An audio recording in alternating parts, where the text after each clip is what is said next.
As I thought, what should I say? How can I best represent my boy and represent our family?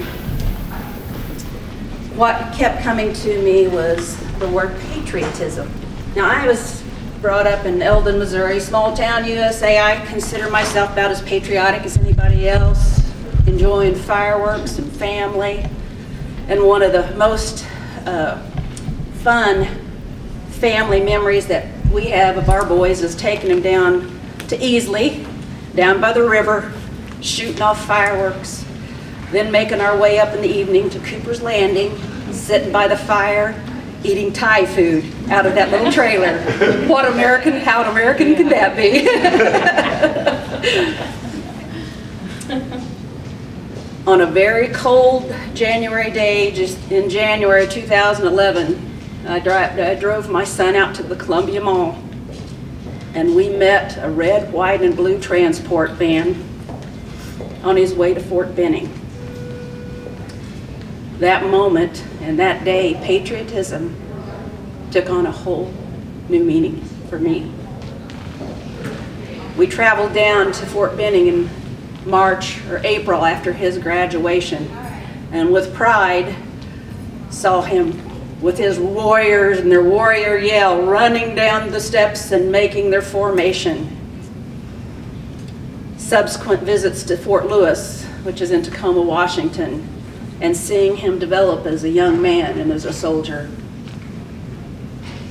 The call that I got about August of 2011 saying, "Mom, I'm going to be home earlier than I thought." Good, son. But why is that? Because I'm being deployed in December. Patriotism took on a whole new meaning that day. We went out December 9th of 2011. My husband and I traveled out there, and we got all of his worldly possessions in his little blue Chevy S10. And as we were walking down this long, narrow hall, he had these big old bundles on his back, and Randy turned around and said, "Did you see his shoulders?" That neck had thickened out, and those shoulders had gotten so wide, and he popped down those 3 steps, flights of steps, like it was nothing. Patriotism took on a whole new meaning that day. I kept hesitating to leave my boy that December day. I had a premonition that I was not going to see my boy alive again. But I hid that behind a smile, because he said, "Mom, I did not join the Army to stay behind. I'll be all right, Mom." Gave me a big hug, and off he went, making jokes with his boys. Patriotism took on a whole new meaning that day. The one time that we Skyped, and you have to know Sterling, he was his own boy. He always marched to his own drum. Why would he ever wear a watch and why would he ever pay attention to time? Because he would get there when on Sterling time. But as we were Skyping, he kept looking at, he wore his watch, this watch, like this. And then he'd talk and look, talk, look. And finally I said, "Honey, do you have a hot date tonight?" "Huh?"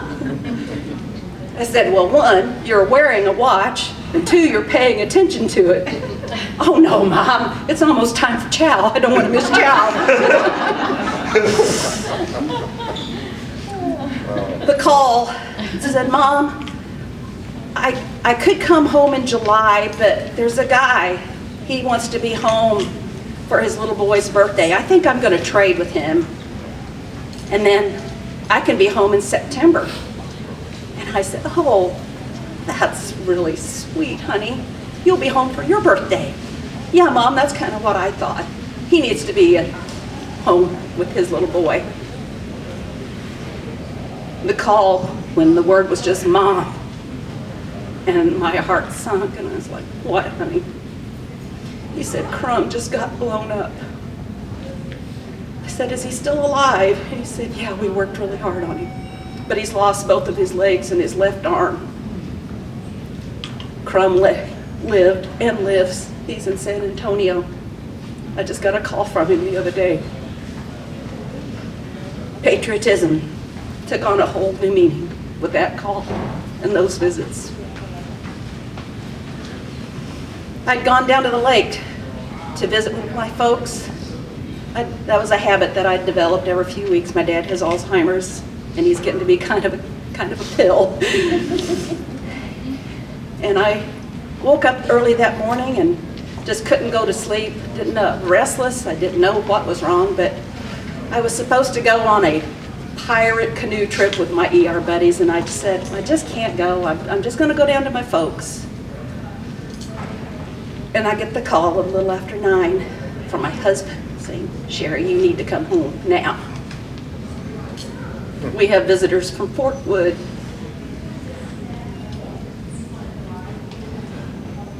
I knew what that meant. That was the longest hour ride I'd ever taken in my life. Patriotism took on a whole new meaning that day. Our visitors from Fort Wood were very quickly followed by Danny, our casualty assistance officer, who took us to Dover to meet our boy. And as we looked up about 11 o'clock, 12 o'clock that night, onto that big transport plane, onto that metal box covered with a flag, with the president's own there from Arlington to greet our boy and to transport him, patriotism took on a whole new meaning. We brought our boy home, met him out at Columbia Regional Airport. Many of you were there along the streets in our neighborhood to greet us.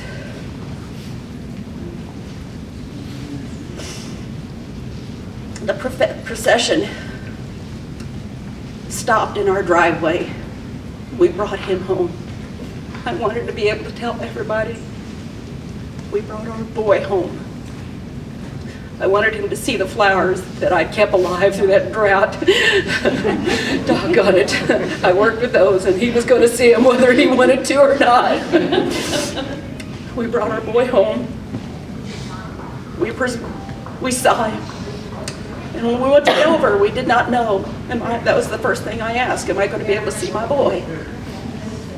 And they said because of the violence of the IEDs, usually that wasn't possible. And my faith tells me that God will never put on us what we cannot stand. I couldn't take, and that's what I told God, I cannot take not seeing my boy again. When we brought him home, they said, you can have an open casket funeral. You can see your boy. We were presented his boxes of medals, his Bronze Star, his Purple Heart, and many other. We didn't even know half the things he was doing. He never was one to brag.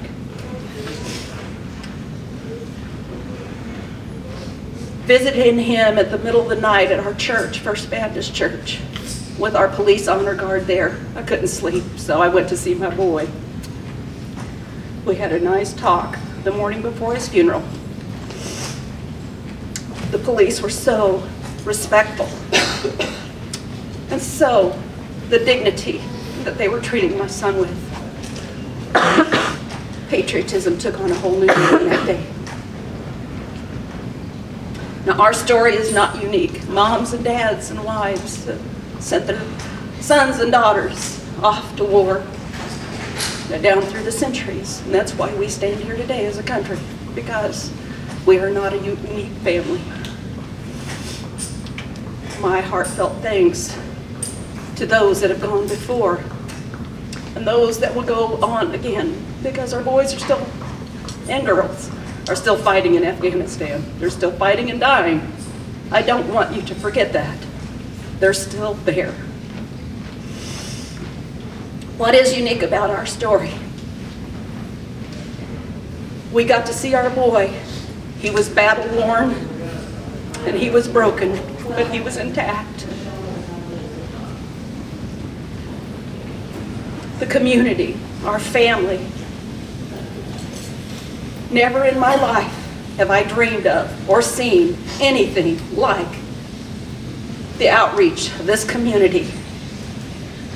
People that we didn't know, I mean, not just this community, this state, and around the world, the emails, the Facebooks. At one time, there was 3.8 million hits on our boy. The 1,000, well, we quit counting at 1,000 flags that lined our neighborhood. The red wall where thousands stood in 105-degree heat. Visiting his grave still yet to this day and finding little tokens of appreciation. That makes one know that patriotism takes on a whole new meaning.